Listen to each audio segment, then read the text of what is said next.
Assalamualaikum warahmatullahi wabarakatuh. Selamat pagi anak-anakku kelas 6. Bagaimana keadaan kalian hari ini? Semoga kalian pada pagi hari ini dalam keadaan sehat walafiat, tidak kurang suatu apa, sehingga bisa melaksanakan pembelajaran dengan baik. Anak-anakku sekalian, pada pagi hari ini kita masih belum melaksanakan pembelajaran tatap muka, sehingga kita masih harus melaksanakan pembelajaran jarak jauh.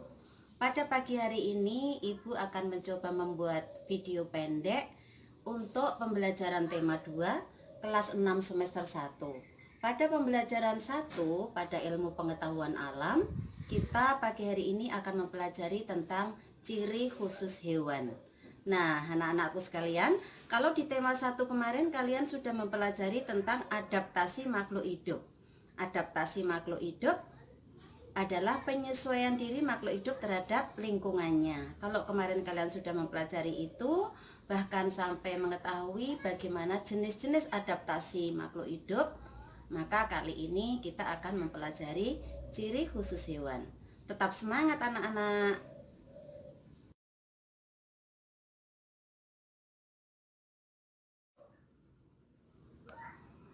Anak-anakku sekalian, pada pagi hari ini kita akan mempelajari ciri-ciri khusus yang dimiliki oleh beberapa hewan. Nah, kalian bisa melihat tayangan ya. Yang pertama, kalian tahu ini hewan apa? Iya benar, ini adalah hewan cicak. Nah, anak-anakku sekalian, ciri-ciri khusus apa yang dimiliki oleh hewan cicak ini? Ada beberapa ciri khusus yang istimewa yang dimiliki oleh cicak. Yang pertama, cicak memiliki telapak kaki yang mampu mengeluarkan cairan lengket. Nah, fungsinya untuk apa? Cairan lengket yang dikeluarkan secara otomatis ini berfungsi untuk merayap di dinding atau di dahan-dahan pohon, sehingga cicak ini tidak akan tergelincir saat dia merayap. Ciri khusus yang kedua, telapak kaki cicak ini memiliki selaput atau berselaput. Meskipun kita tidak bisa melihat selaputnya, tapi kalau kita perhatikan, selaput itu akan dimiliki cicak dengan sangat lembut. Fungsinya untuk apa? Ternyata cicak ini juga bisa berenang secara bebas di air. Contohnya, kalau kalian punya segelas kopi atau secangkir kopi yang lupa kalian habiskan untuk diminum malam harinya, maka kadang-kadang paginya ada cicak mati di situ. Sebenarnya cicak mati itu bukan karena dia memakan atau meminum kopi itu, tapi karena dia tergelincir kemudian dia tenggelam, karena media gelas itu sangat tipis ya, tidak seperti dinding atau pohon, tipis dan halus tentunya kalau gelas ya. Yang ketiga, nah ini yang istimewa anak-anakku sekalian, cicak itu akan memutuskan ekornya saat dia dikejar-kejar oleh pemangsa atau predator. Nah, kemampuan cicak untuk memutuskan ekornya ini disebut autotomi. Tentunya kalian sudah pernah mendengarnya ya. Dan untuk cicak ini setelah beberapa hari ekornya putus, dia tidak akan mati, tapi justru ekornya itu akan tumbuh kembali. Jadi gunanya cicak melakukan autotomi adalah untuk mengelabui mangsa. Begitu ya anak-anak. Nah, sekarang dari uraian tadi kalian tentunya tahu kira-kira di mana ya tempat hidup cicak? Iya, karena dia merayap di dinding atau di dahan-dahan pohon, berarti cicak ini termasuk ke dalam habitat hidup di darat. Demikian kira-kira bisa dipahami anak-anak? Kalau bisa dipahami, kita akan masuk kepada hewan yang kedua ya.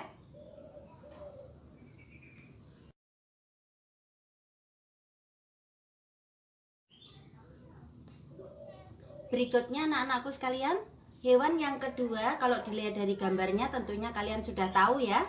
Ayo, siapa yang suka makan ini? Iya, termasuk Bu Guru juga sangat menyukai. Nah, ini adalah cumi-cumi. Anak-anakku sekalian, apa saja ciri-ciri khusus keistimewaan yang dimiliki oleh hewan cumi-cumi? Tentunya kalian sudah paham ya. Yang pertama, anak-anakku, cumi-cumi itu termasuk hewan nokturnal. Nah, nokturnal itu apa sih? Iya, hewan nokturnal adalah hewan yang beraktivitas di malam hari. Tentunya aktivitasnya itu dalam rangka dia untuk mencari makan. Yang kedua, cumi-cumi ini akan menyemprotkan tinta hitam pekat pada saat predator datang. Jadi pada saat pemangsa datang, tiba-tiba secara otomatis dia akan menyemprotkan tinta hitam. Kemudian setelah lingkungannya menjadi gelap, maka dia akan melarikan diri, sehingga pemangsanya akan terkelabui dan dia bisa selamat dari pemangsanya itu. Ciri khusus yang ketiga, ini sangat menarik anak-anak.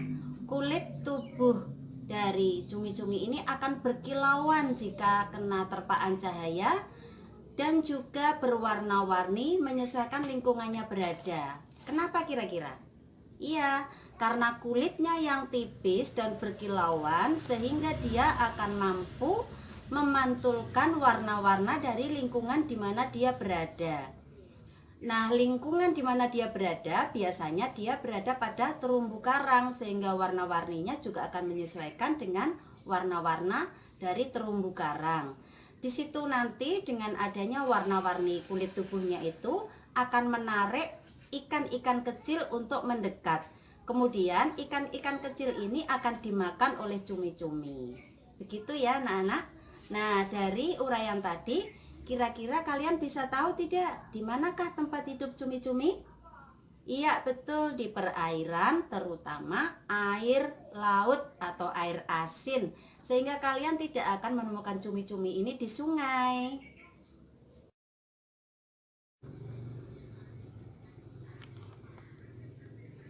Hewan ketiga yang akan kita pelajari pagi hari ini adalah bunglon, ya. Tentunya kalian sudah pernah melihat bunglon ya, kalian sudah familiar dengan hewan ini. Nah, ciri khusus apa saja yang dimiliki oleh bunglon ini anak-anak? Iya, yang pertama, dia akan mampu merubah warna kulitnya sesuai dengan lingkungannya di mana dia berada. Nah, kalau dia berada di dedaunan, dia akan menyesuaikan dengan warna hijau. Tetapi jika dia merayap atau merangkak di pohon, dia akan merubah kulitnya berubah menjadi coklat atau abu-abu sesuai dengan warna kulit pohon itu. Nah, anak-anakku, kemampuan bunglon untuk merubah warna kulit sesuai dengan lingkungannya disebut dengan, siapa yang tahu? Iya, betul, mimikri ya. Jadi kemampuan merubah warna kulit pada hewan bunglon disebut mimikri. Fungsi mimikri adalah untuk mengelabui mangsa, sehingga mangsa akan terkecoh. Dikiranya yang dia lihat adalah pohon atau daun, padahal ternyata itu adalah hewan bunglon, sehingga dia tertipu ya. Iya. Yang kedua, lidahnya panjang. Jadi ukuran lidah bunglon ini kalau menjulur itu bahkan bisa 2 kali lipat dari panjang tubuhnya. Jadi panjang sekali. Selain panjang, ujung lidah dari hewan bunglon ini juga mengeluarkan cairan kimia yang sangat lengket, sehingga pada saat menjulurkan lidahnya untuk menangkap mangsanya, seketika mangsanya itu akan tertarik seperti tertarik oleh magnet, sehingga dengan secepat kilat disambar dan dimasukkan ke dalam mulutnya dan dimakan. Kira-kira apa ya makanannya bunglon? Iya, tentunya serangga-serangga kecil seperti semut, kemudian belalang-belalang kecil yang hinggap di pohon itu ya, bisa juga lebah. Kemudian ciri yang ketiga yaitu bunglon ini memiliki kaki tipe penjepit yang sangat kuat mencengkeram, sehingga kaki penjepit ini akan terkait dengan fungsinya yaitu memudahkan dia untuk memanjat di pohon. Kira-kira seperti itu ya anak-anak. Nah, jadi habitat hidup dari bunglon ini termasuk dia hewan yang hidup di darat.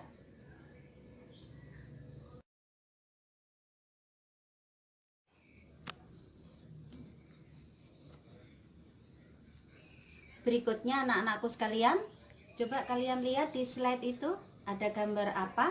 Foto apa? Iya, itu adalah hewan unta ya. Tentunya kalian sudah tahu.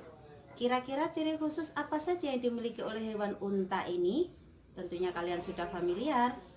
Unta itu Ciri khusus yang utama adalah hewan yang memiliki punuk. Nah, anak-anakku sekalian, unta itu ada dua macam ya, ada dua jenis, yaitu unta yang memiliki satu punuk atau unta yang memiliki dua punuk. Nah, punuk yang dimiliki oleh unta itu berfungsi untuk menyimpan lemak. Jadi bukan menyimpan air ya, untuk menyimpan lemak. Lemak ini nanti akan digunakan sebagai cadangan makanan pada saat dia lapar. Jadi lemak ini nanti akan diubah menjadi zat makanan atau nutrisi dengan bantuan oksigen dari hasil respirasi atau pernafasan dari hewan unta itu sendiri. Kemudian yang kedua, anak-anakku sekalian, unta ini memiliki kaki yang besar, kemudian telapak kakinya itu luas dan menggembung. Fungsinya untuk menahan beban yang berat dan dalam waktu yang lama. Karena unta ini mampu menahan beban hingga ratusan kilogram. Jadi dalam hitungan kuintal ya. Jadi unta ini memiliki otot-otot yang sangat kuat yang didukung oleh kaki yang besar, telapak yang luas dan menggembung. Kemudian yang ketiga, cirinya adalah kulitnya tebal. Kenapa kulitnya harus tebal? Iya, ini kaitannya dengan hidupnya dia di gurun pasir yang sangat gersang dan panas. Oleh sebab itu, kulit yang tebal ini mampu melindungi seluruh badannya dari panasnya pasir ya. Ciri khusus yang berikutnya, unta ini memiliki bulu mata yang panjang, lentik, dan mampu menutup secara otomatis. Yang fungsinya adalah untuk menghalau pasir atau bahaya yang mendekatinya. Anak-anakku sekalian, hewan ini juga sangat istimewa karena mampu mencapai umur yang sangat panjang, hampir sama dengan manusia. Umur unta mampu mencapai 30 sampai 50 tahun. Kalau kalian perhatikan, unta ini juga memiliki kuku yang genap ya, kuku yang genap. Kemudian ciri khusus yang terakhir, unta ini juga mampu dalam sekali makan itu sampai berkilo-kilogram. Dan juga minum air itu sekali minum bisa mencapai 40 sampai 50 liter. Oleh sebab itu, maka unta ini mampu bertahan tanpa makan dan minum hingga 3 minggu. Nah, anak-anakku sekalian, kenapa hewan ini memiliki punuk? Karena tadi berfungsi untuk menyimpan lemak, sehingga lemak yang terbentuk dari makanan dan minuman yang dia makan begitu banyaknya itu akan tercadangkan di punuk itu. Sehingga dari punuk itu kita bisa mengetahui atau mendeteksi apakah unta ini dalam keadaan lapar atau dalam keadaan kenyang. Ciri-cirinya, kalau unta ini punuknya menggembung tinggi, maka dia dalam keadaan kenyang. Tapi kalau punuknya mulai mengempes, maka dia dalam keadaan lapar.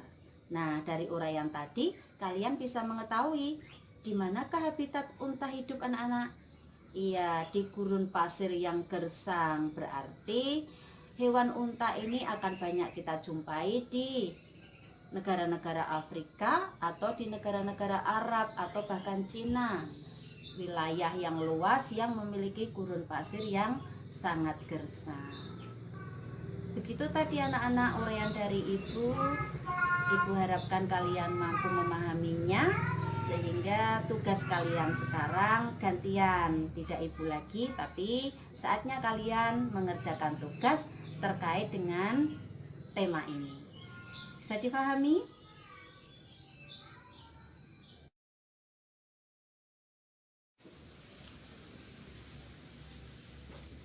Nah, anak-anakku sekalian, setelah kalian mendengarkan penjelasan Ibu tadi, maka sekarang giliran kalian untuk membuat tugas kelompok ya. Kali ini kalian akan membuat tugas kelompok berupa clipping sederhana tentang ciri khusus hewan. Kalian cari nanti hewan-hewan yang memiliki ciri-ciri khusus yang lain selain hewan-hewan yang sudah kita pelajari tadi. Karena kelas ini terdiri dari 16 siswa, maka akan langsung Ibu bentuk menjadi 4 kelompok kecil ya. Jadi satu kelompok terdiri dari 4 siswa. Kelompok 1 nomor urut absen 1 sampai 4. Kelompok 2 nomor urut 5 sampai 8. Kemudian kelompok 3 nomor urut 9 sampai 12. Kelompok 4 nomor urut absen 13 sampai 16. Yang akan Ibu tunjuk menjadi ketua kelompok masing-masing kelompok. Untuk kelompok 1 nomor absen 1, kelompok 2 nomor absen 5, kelompok 3 nomor absen 9, dan kelompok 4 nomor absen 13. Nah, dari satu kelompok itu terdiri dari 4 siswa. Nanti masing-masing siswa akan mengirimkan satu uraian hewan yang memiliki ciri khusus, dibuat dalam tabel yang nanti akan bisa kalian buat.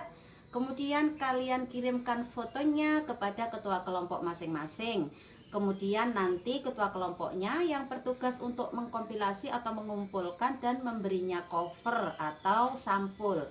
Kemudian setelah itu tugas ketua kelompok adalah memfoto tugas bersama dalam kelompok itu kepada ibu guru, dikirimkan ya melalui WA group. Jadi nanti kalian akan memiliki waktu untuk menyelesaikan tugas kelompok ini 2 hari. Sudah sangat cukup ya 2 hari. Kemudian tabelnya seperti yang tadi. Ini tabelnya bisa kalian lihat seperti di contoh. Kalau kalian bisa mengetik, bisa kalian ketik. Tapi kalau tidak ya ditulis tangan saja. Demikian ya anak-anak, kira-kira bisa dilaksanakan. Selamat mengerjakan tugas dan tetap jaga kesehatan.